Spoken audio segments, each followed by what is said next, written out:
Hello viewers, I welcome you all to my own YouTube channel. Today is the first lecture of on MCQs of GOC.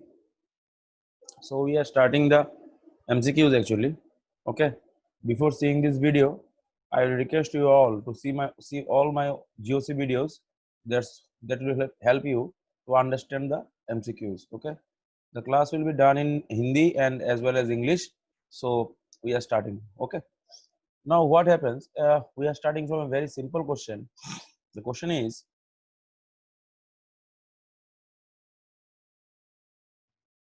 how many 2 degree and 3 degree carbon atoms are present in the compound? The structure of the compound is like that.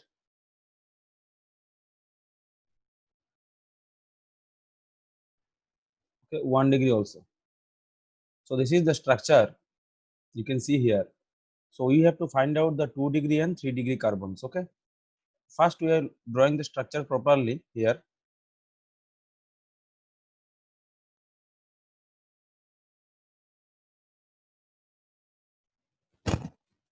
Fine. So you can see there with this carbon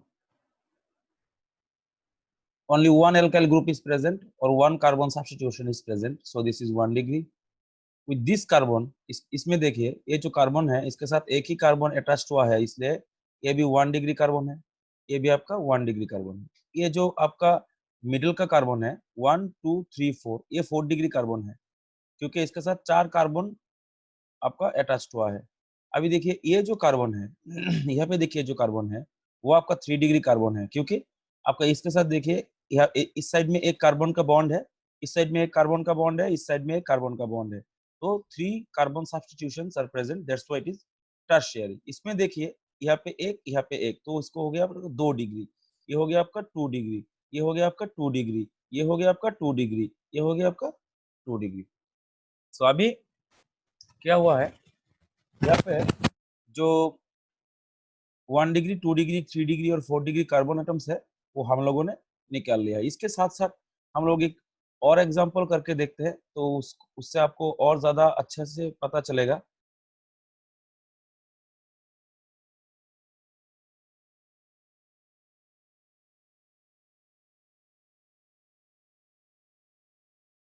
okay, अभी देखिए यहाँ पे 1 degree 2 degree 3 degree सब कुछ निकालना है।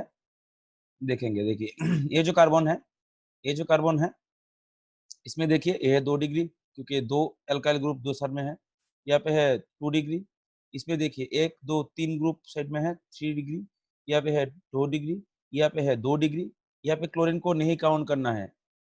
Okay, substitution carbon का होना चाहिए, substitution must be of carbon, this is not for chlorine, that's why it is 2 degree in nature.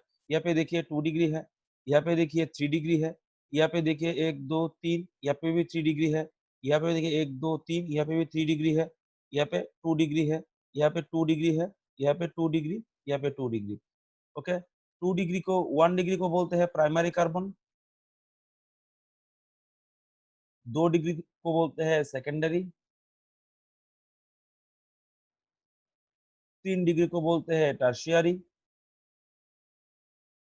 और 4 डिग्री को बोलते हैं क्वार्टरनरी। ओके, तो ये हो गया हमारा जो कार्बन का लेवलिंग है, 1 डिग्री 2 डिग्री और 3 डिग्री कैसे निकालते हैं।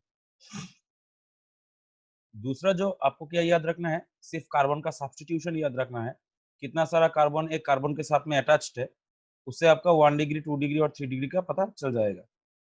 उसके बाद देखेंगे हम लोग 2 नंबर का जो क्वेश्चन है वो क्या है। यहाँ पे एक स्ट्रक्चर दिया गया है, इसका डीवी निकालने के लिए बोला है। डीवी जो लोग नहीं जानते इसको बोलते हैं डबल बॉन्ड इक्विवेलेंट। ओके, हम लोगों ने डीबी के बारे में हमारा एक वीडियो है, वो आप लोग देख सकते हैं। उसमें से आपको डीबी के बारे में बहुत सारा इंफॉर्मेशन मिल सकता है। डीबी को डबल बॉन्ड इक्विवेलेंट और यहाँ पे डिग्री ऑफ अनसेचुरेशन भी बताया जाता है। तो इसका जो डीबी का जो फॉर्मूला है, summation over n into V minus two divided by two plus one, ये है आपका डीबी का फॉर्मूला। अभी कैसे बिठाएंगे इसको, इसमें इसका पहले इसका फॉर्मूला निकालेंगे।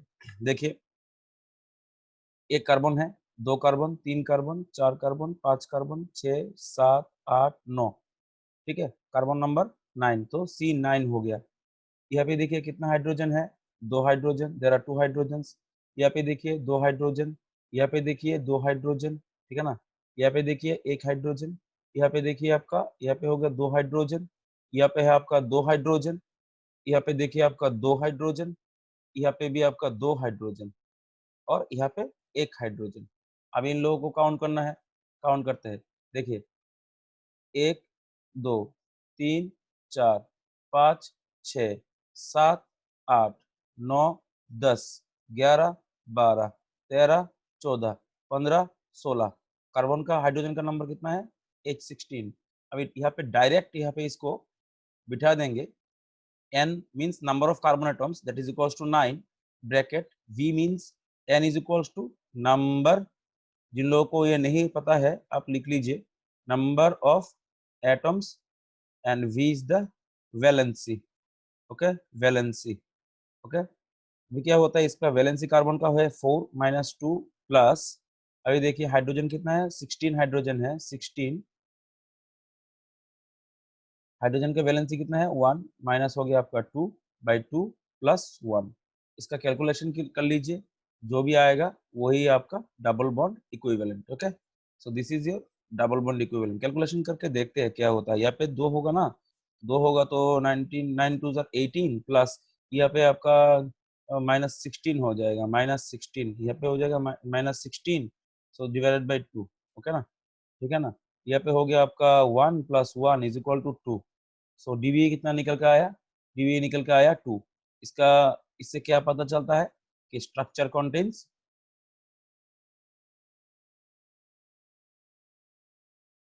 टू रिंग्स और to double bonds,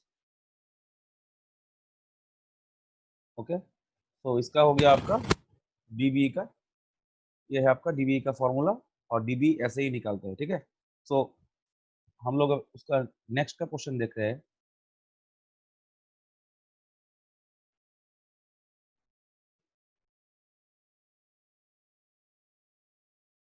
3 number question है, जेई का क्वेश्चन है, MS1 का क्वेश्चन है। मैंने थोड़ा सा मॉडिफिकेशन किया है। मोस्ट स्टेबल कार्बोकेटायन, अभी 3 कार्बोकेटायन का मैं स्ट्रक्चर यहाँ पे ड्रॉ करूंगा, ठीक है।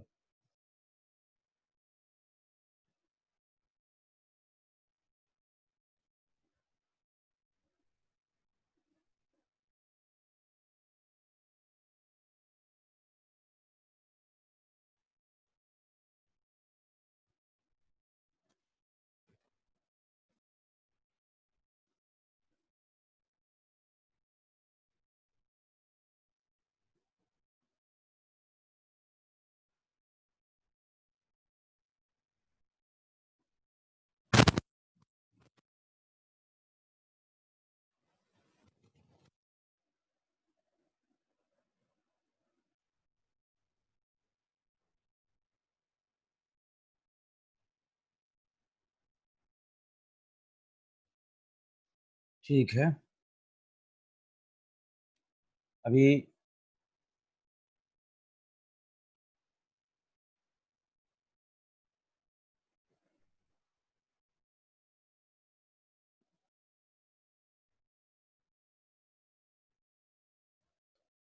these are the 3 structures, so you have to find out which one is stable and which one is not, which one is most stable actually.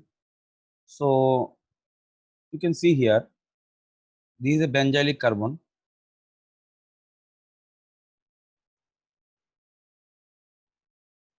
Okay, benzylic carbon. So this carbocation is stable,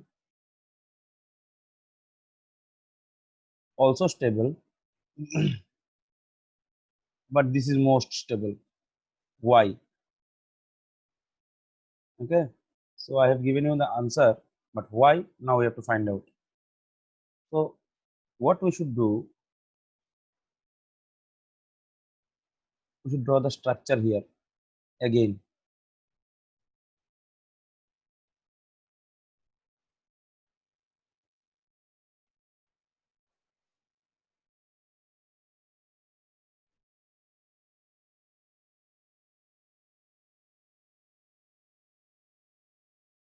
Okay,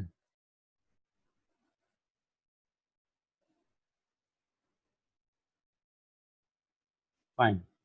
अभी क्या है, अब लोग देखिए यहाँ पे problem क्या है। ये कार्बोकेटायन क्यों स्टेबल है? दिस कार्बोकेटायन, ये जो प्लस चार्ज है यहाँ पे, ये जो प्लस चार्ज है, ये प्लस चार्ज देने से मैं यहाँ पे लिखता हूँ due to the plus charge मैं यहाँ पे मार्क करूंगा यहाँ पे A B C, ring A B C all become aromatic. Without the plus charge,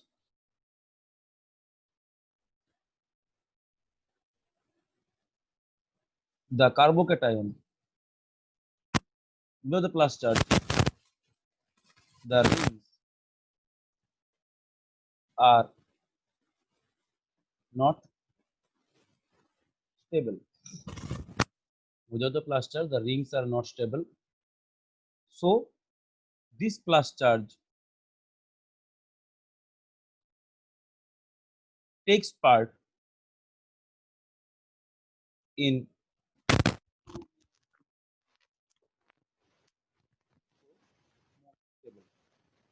हम लोगों ने हमारा जो कार्बोकेटायन के वीडियो है उसमें देखा था, जो प्लस चार्ज एरोमेटिसिटी में टेक पार्ट करेगा उसका स्टेबिलिटी ज्यादा है। तो ये MS1 का जो क्वेश्चन था मैंने इसको थोड़ा सा मॉडिफाई किया था, ठीक है। So this plus charge is highly stable in nature because this plus charge is contributing in the aromaticity of ring A, B, and C. Okay, so without the plus charge, the ring A, B, and C will be not aromatic. That's why with the plus charge, the ring becomes aromatic.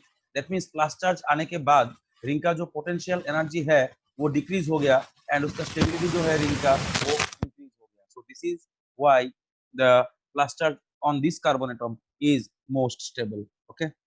Now we are going to the next question that is from MS1. Okay. Question number 4.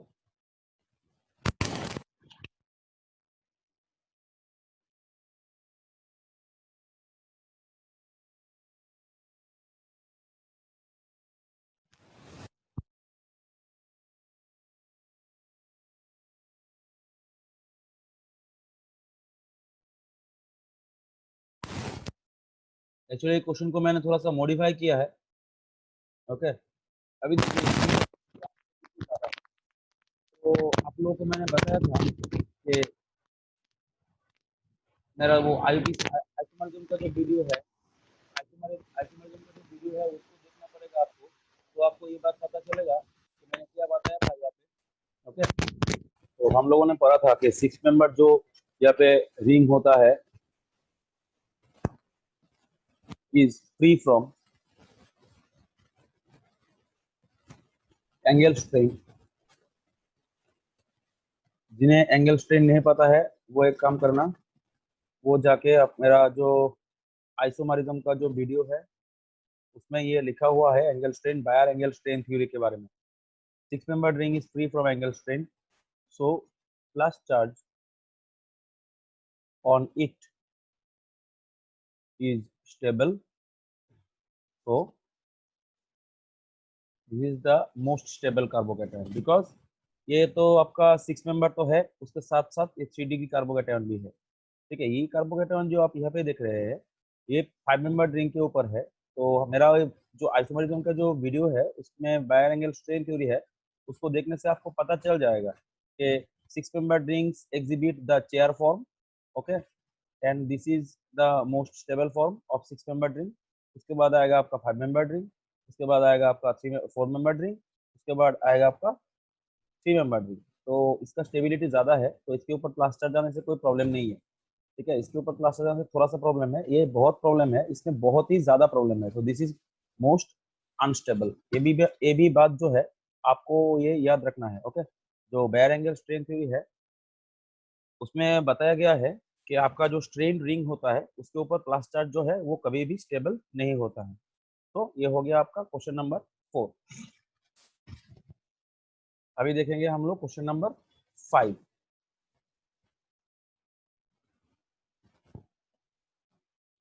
Acidic strength के बारे में बोला गया है, in the given pair identify the acidic compounds in A and B, ठीक है। In the given pair identify the acidic one in A and B, ठीक है। तो जो यहाँ पे स्ट्रक्चर है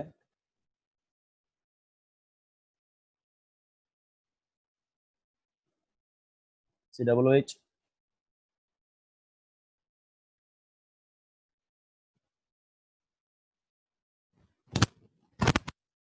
CH3,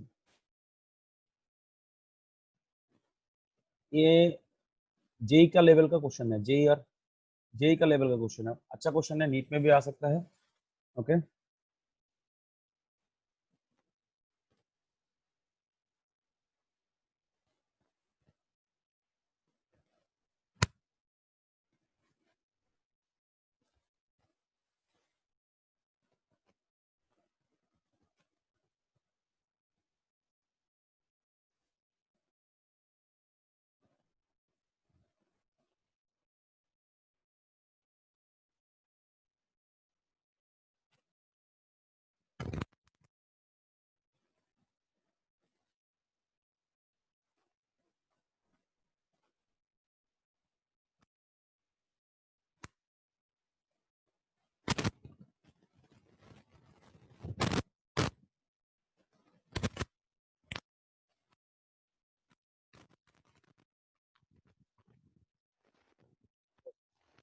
इसमें दूसरी यहाँ पे ये है ए, ये है बी, ए, ये है ए, ये है बी। तो बताया गया है इन दोनों, ये जो पेयर है यहाँ पे इसमें से कौन सा एसिडिक है। तो पहला वाला तो बहुत इजी है, ऑर्थो इफेक्ट। हम लोगों ने पढ़ा था ऑर्थो इफेक्ट। जिन लोगों को ऑर्थो इफेक्ट के बारे में नहीं पता है वो मेरा एसिडिक बेसिक स्ट्रेंथ का वीडियो देखिए। इसका ऑर्थो इफेक्ट के लिए, ऑर्थो इफेक्ट के लिए एक ये जो है ये बी यहाँ पे ज्यादा एसिडिक है एक कंपैरिजन में। ये भी आपका ऑर्थो इफेक्ट, ऑर्थो में नाइट्रो ग्रुप है, ऑर्थो इफेक्ट। ये भी आपका दिस वन, बिकॉज नाइट्रो, ये भी मैंने पढ़ाया था, हम लोगों का वीडियो देखिए जो जिससे भी प्रॉब्लम हो रहा है। Nitro group in the para position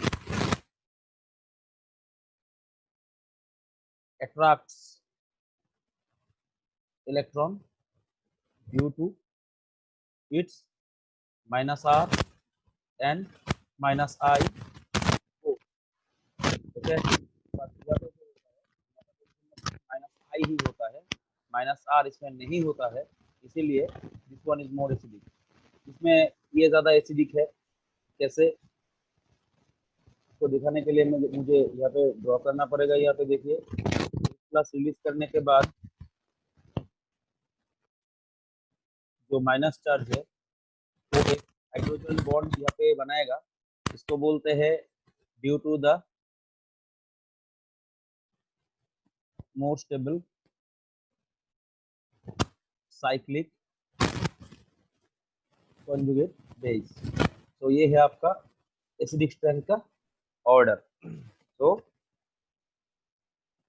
ये हो गया आपका एसिडिक स्ट्रेंथ का ऑर्डर।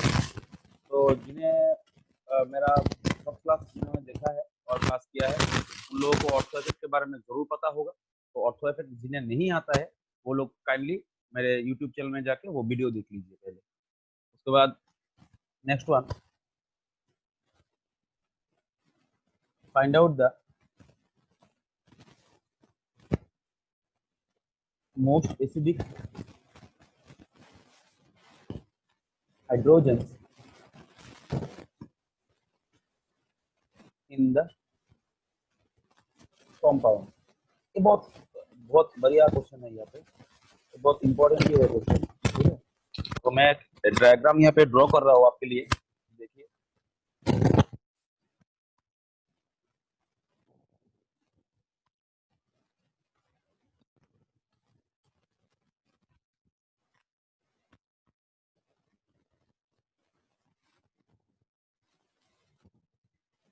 ठीक है,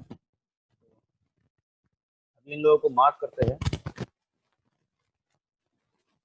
ठीक है। ये कार्बन है आपका ए कार्बन, ये हो गया आपका B, find out the most acidic hydrogen, hydrogen को पता निकालना है कौन सा एसिडिक है। ये हो गया आपका सी, हाइड्रोजन हो गया आपका डी, ये हाइड्रोजन हो गया आपका ई। तो और भी तो कोई हाइड्रोजन नहीं बचा हुआ, तो ठीक है। तो ये दोनों तो सेम टाइप के हैं। तो अभी बताया गया है find out the most acidic hydrogen in the compound. हम लोगों ने पढ़ा है एसिडिक स्ट्रेंथ में एक्टिव मिथाइलिन ग्रुप के बारे में, एक्टिव मिथाइलिन ग्रुप जरूर पढ़ा होगा हम लोगों ने। जिन्हें नहीं आता होगा वो मेरा वीडियो देखिए, इसमें एक्टिव मिथाइलिन ग्रुप के बारे में बताया गया है। When A CH2 group is placed between two EWGs, electron withdrawing group, the group is known as active methylene group. Hydrogens of this group are highly acidic। अभी देखिए यहाँ पे क्या होता है, देखिए ये जो यहाँ पे बॉन्ड है और ये जो यहाँ पे बॉन्ड है, इन दोनों में ये जो है ग्रुप, फंक्शनल ग्रुप, ये है आपका electron withdrawing group. Electron withdrawing group क्या करता है, इलेक्ट्रॉन विड्रॉइंग ग्रुप इलेक्ट्रॉन को अपनी और अपने तरफ खींचता है। यहाँ पे खींचेगा इसको इलेक्ट्रॉन को, यहाँ पे भी खींचेगा। खींचने से क्या होता है, ये जो कार्बन एटम है इसमें से आपका इलेक्ट्रॉन डेंसिटी जो है वो कम हो जाएगा। कम होने से जो कार्बन के साथ में जो हाइड्रोजन जो यहाँ पे बॉन्डेड है ये वीकली बॉन्डेड होगा, तो यहाँ से H प्लस इजिली रिलीज होगा। ये मैंने पहले भी बताया था, मैं फिर से बता दे रहा हूँ। So you should always remember the active methylene groups are those in which the CH2 group is present between two electron withdrawing groups and the hydrogens attached with the group is highly acidic in nature। okay okay, thank you, this is the answer. So ये hydrogen, ये type के जो hydrogen है यहाँ पे, ये दोनों hydrogen है, ये मोस्ट एसिडिक हाइड्रोजन है इस कंपाउंड में। ओके, तो उसके बाद देखते हैं,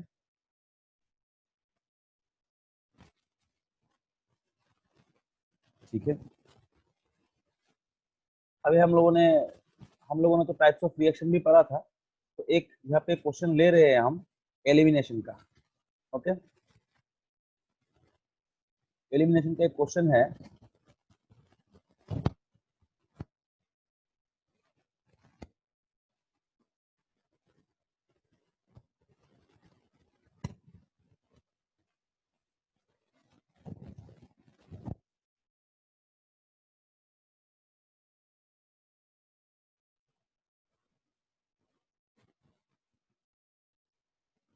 ओके फाइन, तो इसमें से आपको प्रोडक्ट निकालने के लिए बोला है। तो मैं यहाँ पे प्रोडक्ट का जो ऑप्शन दिया गया है वो मैं नहीं लिख रहा हूँ यहाँ पे, मैं सिर्फ यहाँ पे आंसर लिखूंगा। तो देखिए क्या होता है। तो हम लोगों ने पढ़ा था E2 is an NT, okay, NT elimination. ये हम लोगों ने जरूर पढ़ा होगा। E2 is an anti elimination. The leaving group the leaving group and the hydrogen should be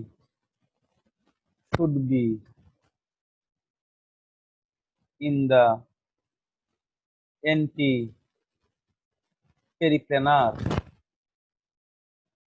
condition। कैसे एंटी पेरिप्लेनर कंडीशन कैसे होता है? सपोज यहाँ पे एक कार्बन है, इसके ऊपर हाइड्रोजन है, यहाँ पे एक Cl है, इसको बोलते हैं एंटी पेरिप्लेनर, इसको बोलते हैं एंटी पेरिप्लेनर। ओके, तो E2 के लिए ओके एंटी एलिमिनेशन है, इसलिए जहाँ पे ब्रोमीन है उसके ऑपोजिट साइड में हाइड्रोजन होना चाहिए। ऑपोजिट साइड में हाइड्रोजन होना चाहिए, तो ये जो पीएच है ये तो ब्रोमीन के ऑपोजिट साइड में है, तो इस कार्बन से दिस कार्बन सॉरी दिस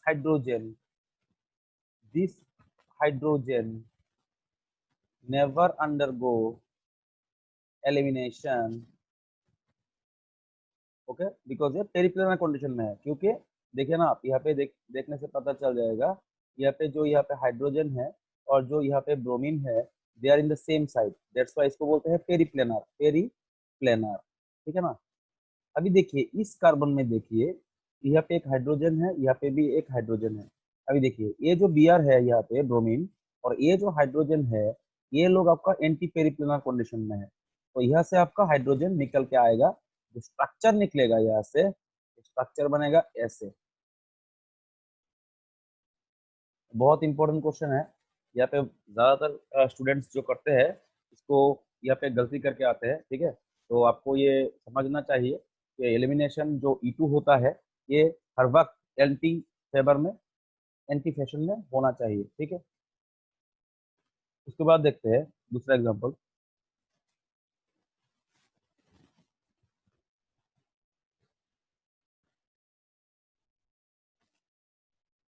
ठीक है, ये बहुत ही बहुत ही अच्छा क्वेश्चन है यहाँ पे।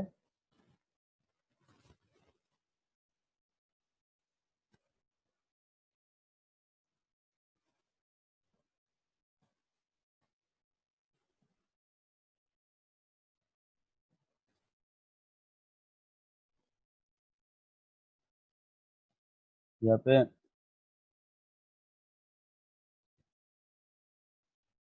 ऑप्शन दिया गया है।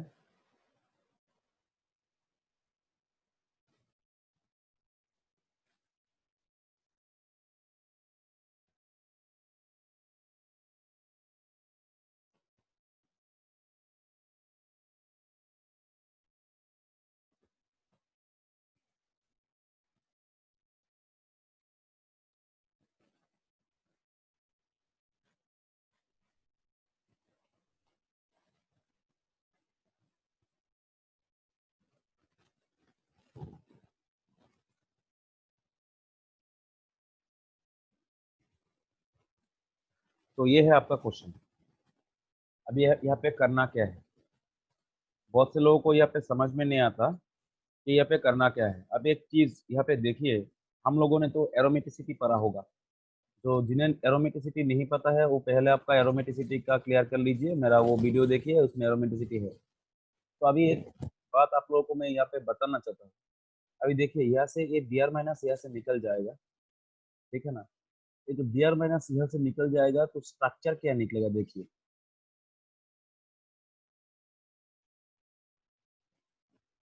देखिए यहाँ पे स्ट्रक्चर क्या निकलता है।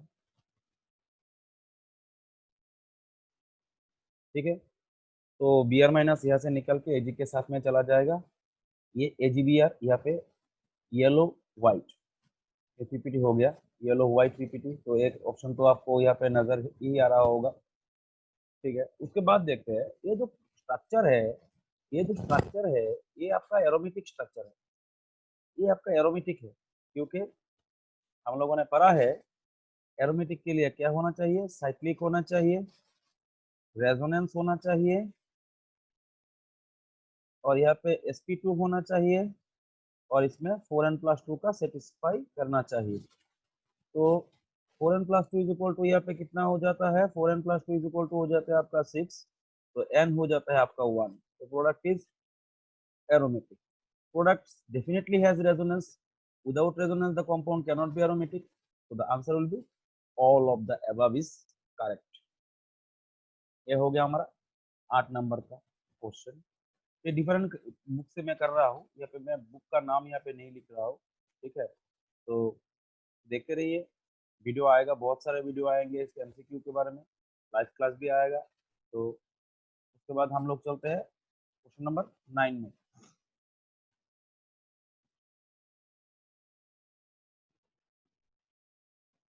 ठीक है, डिक्रीजिंग इंक्रीजिंग एसिडिटी के बारे में यहाँ पे बोला गया है। इंक्रीजिंग एसिडिटी देखिए,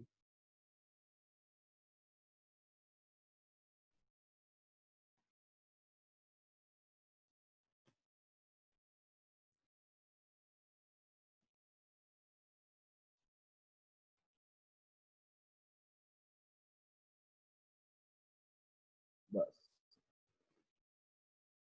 ये जो है इसको एसिडिक स्ट्रेंथ में सजाना है। ओके, तो ये है आपका ए, ये हो गया आपका बी, ये हो गया आपका सी। अभी देखना है कैसे करेंगे। तो एक चीज मैं आपको यहाँ पे बता देता हूँ, ये हम लोगों ने देखा है, लेकिन फैक्ट जो है ये आप लिख सकते हैं। Aromatic alcohols are always, not always, generally लिखने से अच्छा होगा, generally more acidic than the aliphatic ones। तो यहाँ पे आपको पता चल रहा होगा, ये है आपका फेनॉल, ये है आपका साइक्लोहेक्सानॉल। तो आपको पता ही चल रहा होगा ये एरोमेटिक अल्कोहल है, ये है आपका एरोमेटिक अल्कोहल है, ये आपका एलिफेटिक है। तो इन दोनों में तो आपको पता ही चल गया होगा, ठीक है। तो A is more acidic then B than C. C के बारे में कुछ बताना चाहता हूं मैं। NH2 group does not release H plus, it acts as a Lewis base which donates electron pair. तो ये सी जो है इसका बेसिक स्ट्रेंथ ज्यादा है, तो A is most acidic then B आपका, उसके बाद हो गया आपका सी। तो C is the least acidic. ये है आपका एसिडिटी का ऑर्डर। तो उसके बाद जाएंगे हमारा नेक्स्ट क्वेश्चन में। ये सब कुछ मैंने क्लास में पढ़ा है, जिन्हें ये नहीं आता होगा मैंने सब वीडियो अपलोड भी नहीं किया है। तो जिन्होंने मेरा एसिडिक बेसिक स्ट्रेंथ का वीडियो देखा है उनको ये आसान लग रहा होगा, otherwise it's very difficult for you. Okay, उसके बाद देखते हैं decreasing order of acidic strength.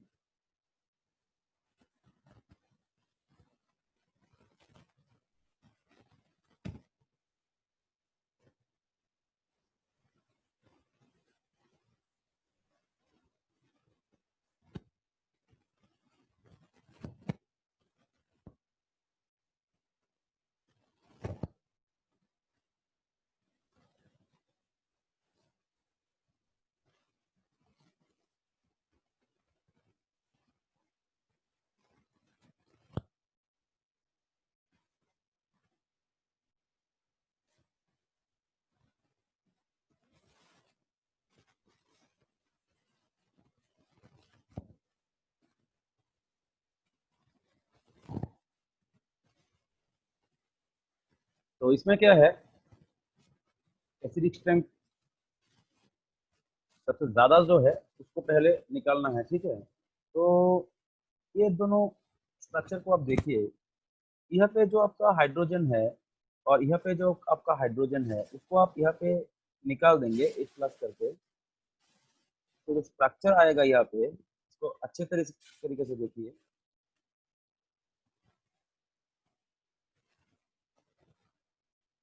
Minus charge,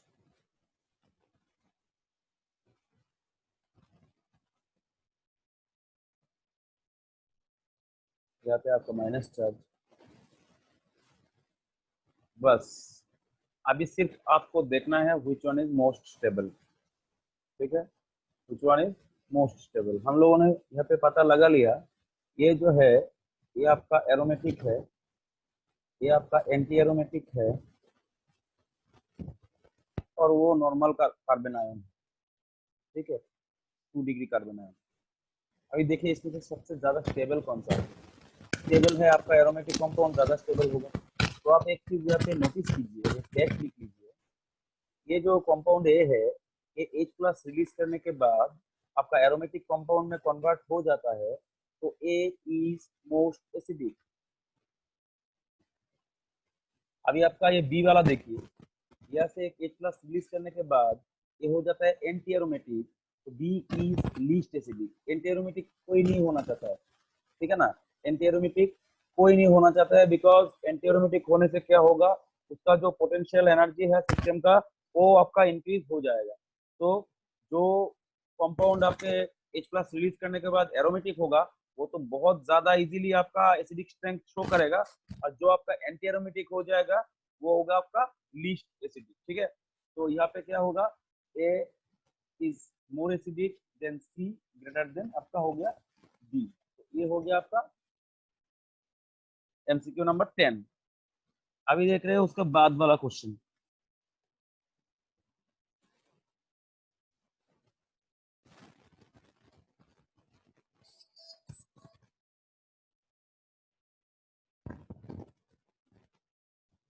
ठीक है, अभी क्वेश्चन ये है यहाँ पे, नेक्स्ट क्वेश्चन है वो बहुत ही इंपॉर्टेंट क्वेश्चन है। मैंने क्वेश्चन यहाँ पे निकाला है, क्वेश्चन यहाँ पे देखिए।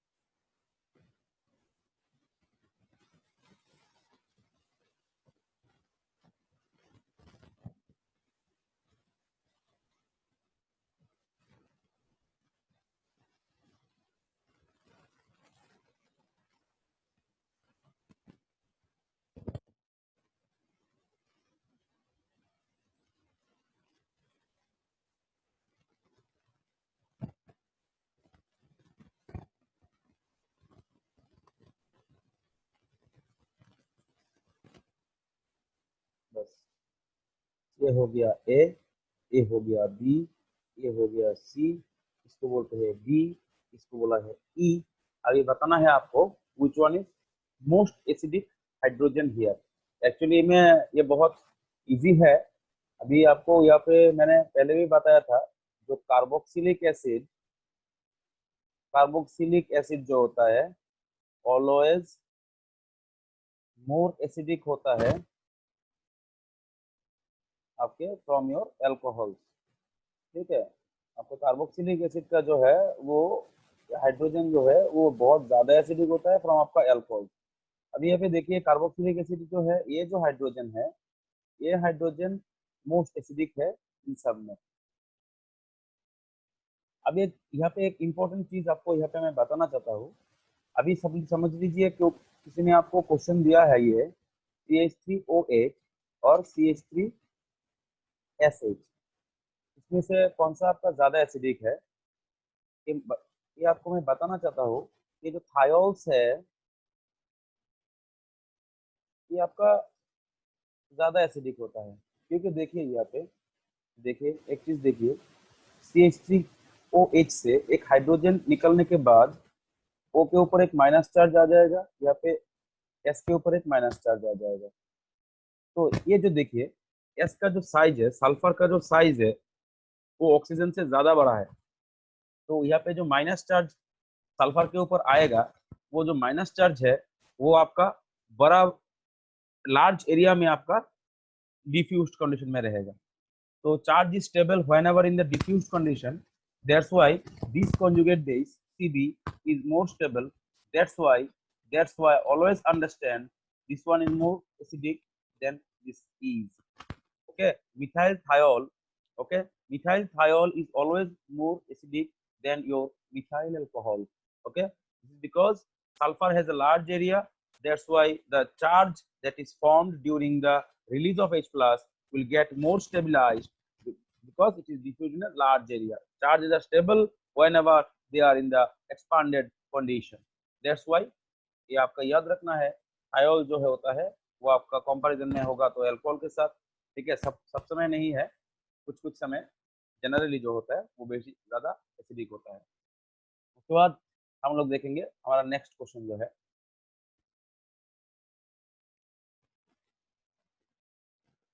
फ्री रेडिकल का स्टेबिलिटी के बारे में क्वेश्चन यहाँ पे दिया गया है, हम लोग देख रहे हैं इसको, ठीक है। मैं पूरा क्वेश्चन नहीं लिखूंगा, मैं सिर्फ लिख रहा हूँ, एक कंपाउंड को लिख रहा हूँ, ठीक है।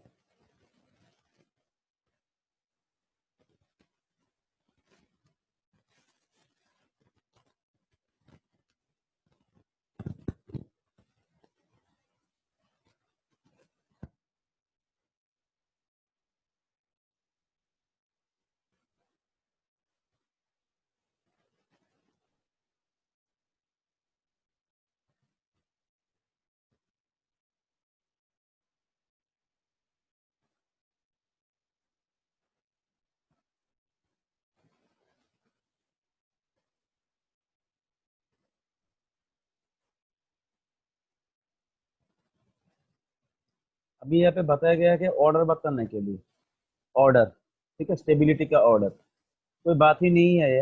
हम लोगों ने फ्री रेडिकल जब पढ़ा था तब पढ़ा था कि एक जो बेंजाइलिक कार्बन होता है, ये जो बेंजाइलिक कार्बन होता है इसमें ज्यादा स्टेबल होता है जो आपका फ्री रेडिकल है। ये तो ये भी आपका बेंजाइलिक है, लेकिन एक चीज मैंने वहीं पे बताया था, higher the extended resonance, resonance जिसमें जितने जिसमें जितना ज्यादा होगा वो उतना ही स्टेबल होगा। तो यहाँ पे देखिए इस कार्बन के साथ में यहाँ पे एक बेंजीन रिंग, यहाँ पे एक बेंजीन रिंग, और यहाँ पे बेंजीन नहीं है, फिनाइल रिंग है, ये फिनाइल रिंग यहाँ पे अटैच कंडीशन में है। तो इसमें जो है आपका ये जो उसके नंबरिंग करते हैं A B C D, D जो है in D, in compound D the radical और the odd electron can be distributed in the three phenyl rings, so most stable। इसमें देखिए दो फिनाइल रिंग है, ठीक है। तो ए आपका डी जो है वो आपका सी से ज्यादा स्टेबल हो गया, ठीक है। अभी देखिए ये जो ए और बी है इनमें से आपको हाइपर कॉन्जुगेटिंग हाइड्रोजन निकालना पड़ेगा। हम लोगों ने पढ़ा है हाइपर कॉन्जुगेटिंग हाइड्रोजन। मैं सबको रिक्वेस्ट करता हूँ वीडियो देखने से पहले पहले चैप्टर को पूरा रिवीजन एक दे दे के देखिए, उसके बाद आपको इजी होगा। Otherwise this will be very difficult for you to find out the hyper conjugating hydrogen. अभी यहाँ पे देखिए 3 3 6 और 3 9 हाइपर कॉन्जुगेटिंग हाइड्रोजन यहाँ पे है। अभी यहाँ पे 3 3 6 है, तो higher the number of hyper conjugating hydrogens, higher is the stability of the radicals। तो ये है आपका ऑर्डर बी सी बी ए, बी सबसे ज्यादा स्टेबल है, उसके बाद सी होगा, उसके बाद बी होगा, उसके बाद ए होगा। Thank you. उसके बाद हम लोग देखेंगे हमारा नेक्स्ट का क्वेश्चन जो है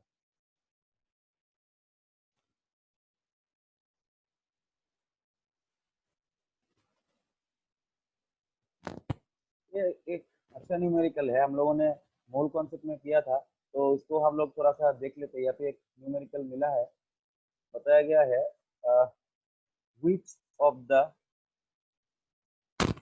following empirical formula has an empirical formula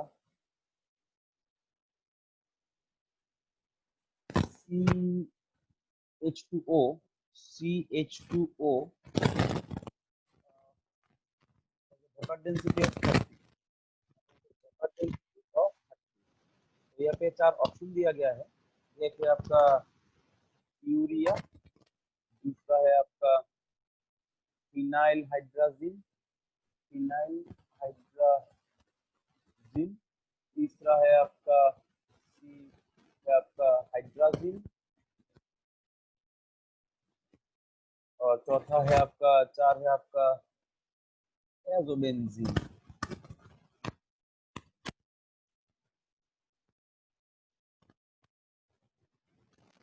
ओई sorry sorry sorry sorry sorry sorry, मैंने दूसरा वाला ऑप्शन लिख लिया, सॉरी। ये है आपका C2H2O2, बी है आपका C2H4O2, सी है आपका C3H6O3, आपका यहाँ पे हो गया C6H12O6। ओके, अभी देखिए क्या है। अब ये बहुत इजी है। इसमें एक चीज आपको यहाँ पे समझना है, वेपर डेंसिटी। सो मोलिकुलर मास कितना हो जाएगा, 2 इंटू वेपर डेंसिटी। तो यहाँ पे 2 इंटू वेपर डेंसिटी कितना आएगा, 30, दैट इज इक्वल टू 60। तो मोलिकुलर मास तो मुझे पता चल ही गया है, तो ये तो पहले ही चला जाएगा क्योंकि इसका मोलिकुलर मास 60 से ज़्यादा हो जाएगा। यहाँ पे देखिए मोलिकुलर मास 60 से ज़्यादा हो जाएगा। यहाँ पे देखिए 24 प्लस 32 प्लस 4, ओके, कितना है, 4 2 6, 4 10 60। तो this is the answer. And देखिए यहाँ पे जो मोलिकुलर फार्मूला है, एम्पिरिकल फार्मूला को यहाँ पे सपोर्ट कर रहा है, C2H4O2, यस, CH2O, इसका डबल है ये। तो this is the answer, this is not the answer. Okay, इसमें मुझे एम्पिरिकल फार्मूला का जरूरत ही नहीं पड़ा, मोलिकुलर फार्मूला से ही पता चल गया।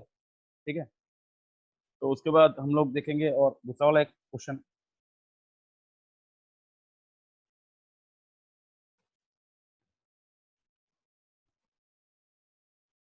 अभी देखिए यहाँ पे क्या बताया गया है।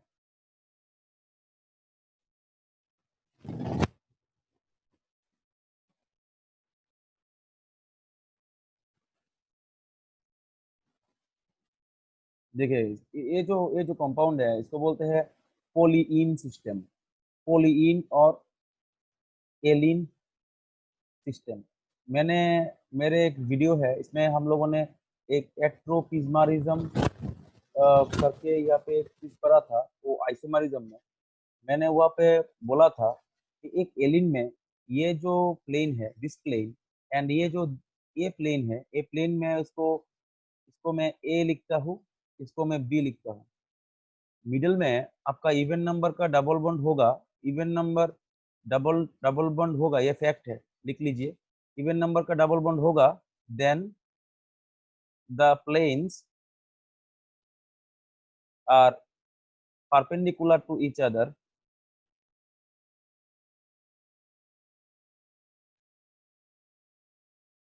और बीच में भी आपका ऑड नंबर में डबल बॉन्ड होगा, तो they are in the same plane.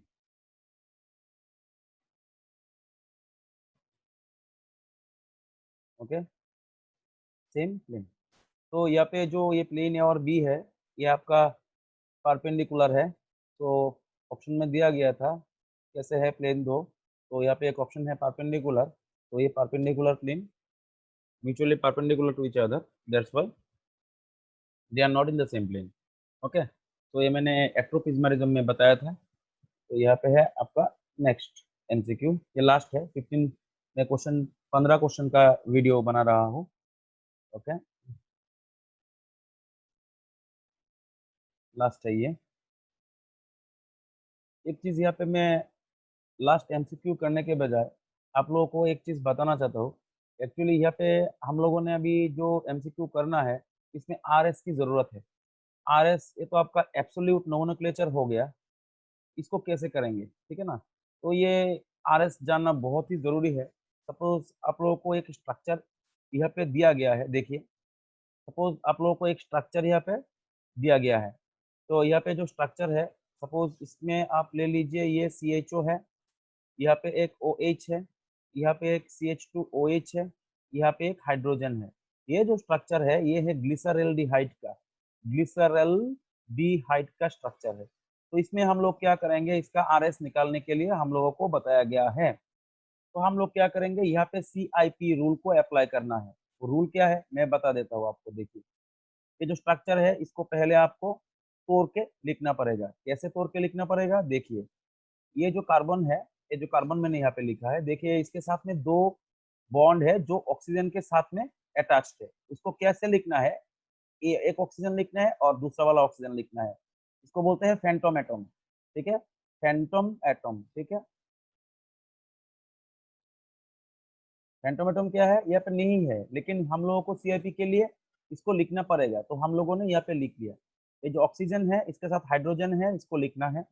यहाँ पे देखिए जो कार्बन है, यहाँ पे हाइड्रोजन दो है और यहाँ पे एक OH है, ये भी लिखना है। यहाँ पे देखिए हाइड्रोजन एक है।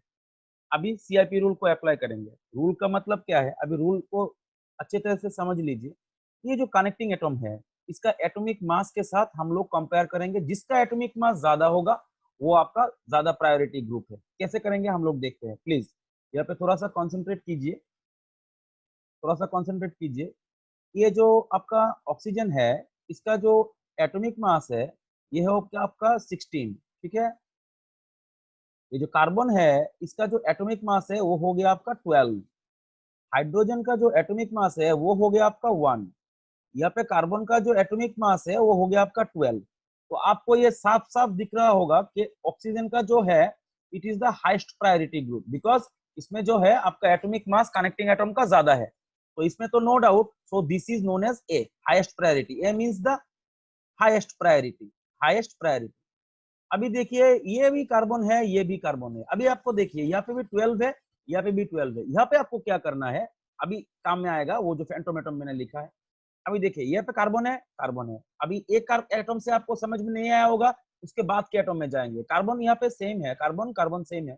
अभी उसके बाद के कार्बन में, उसके बाद के एटम में जाएंगे। यहाँ पे क्या है, यहाँ पे है आपका ऑक्सीजन। ओके, ऑक्सीजन का एटॉमिक मास कितना है 16। इसके साथ में यहाँ पे क्या है, हाइड्रोजन है। हाइड्रोजन का एटॉमिक मास कितना है 1। तो ज्यादा प्रायोरिटी किसका है, ऑक्सीजन का। तो ये हो गया आपका बी। याद रखना है आपको, पहले वाले एटम में आप डिसाइड नहीं कर पाएंगे तो इसके बाद वाले एटम में जाएंगे, उसके बाद उसके बाद वाले एटम में जाएंगे, उसके बाद उसके बाद वाले एटम में हम लोग जाएंगे। तो यहाँ पे देखिए ये हो गया आपका बी, तो ये हो गया आपका सी, ये हो गया आपका डी। तो हम लोगों ने प्रायोरिटी यहाँ पे निकाल लिया। तो इसको अच्छे तरह से अभी लिखेंगे, एक लम्जी हो गया थोड़ा सा।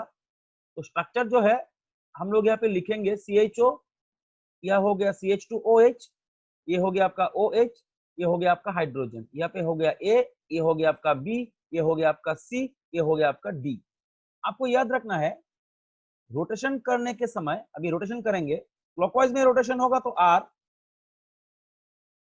एंटी में होगा तो S। अभी देखिए यहाँ पे देखिए A से B होके C में जाना है, from A to C via B। देखिए यहाँ पे A से B तक जाएंगे, उसके बाद C तक जाएंगे।